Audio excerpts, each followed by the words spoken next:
स्वर्गत नटराज महापात्रଙ୍କ रचित पंचभाषी रोबायत नटराज आज लोकार्पण हो जाइछि। ए कविंकर आज थिला प्रथम सार्धवार्षिकी। पांचटी भाषा यथा इंग्राजी, हिंदी, ओडिया, संस्कृत तथा कोसली भाषा रे रोबायत रचना बोध हुए विश्व प्रथम। पांचटी भाषार प्रगाढ़ ज्ञान थिबा ए महाकविंकर 81 वर्ष रे स्वर्गारोहण होइथिला। कविंकर सार्धवार्षिकी रे ए महाकाव्य लोकार्पित होइछि। तांकर पुत्रवधू मंजूषा और पुत्र डॉक्टर सिद्धार्थ शंकर महापात्र ए पुस्तक प्रकाशन करिसेंती।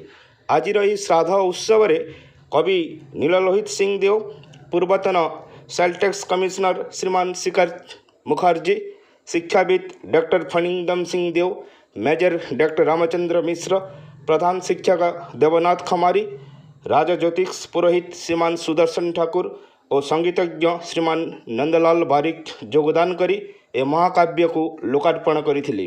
नाट्य गौरव कृष्णराज महापात्र सभा परिचालन करथिले। ए अवसर में बालकृष्ण सवर, शैलेन्द्र पाणिग्राही, जगत सवर स्वर्गत महापात्र स्मृतिचारण करथिले। स्वर्गत महापात्र एकाधार रे समाज संस्कारक, विज्ञ पुरुष, विज्ञान धर्मशास्त्र रे अगाध पांडित अर्जन करथिले। Bureau report.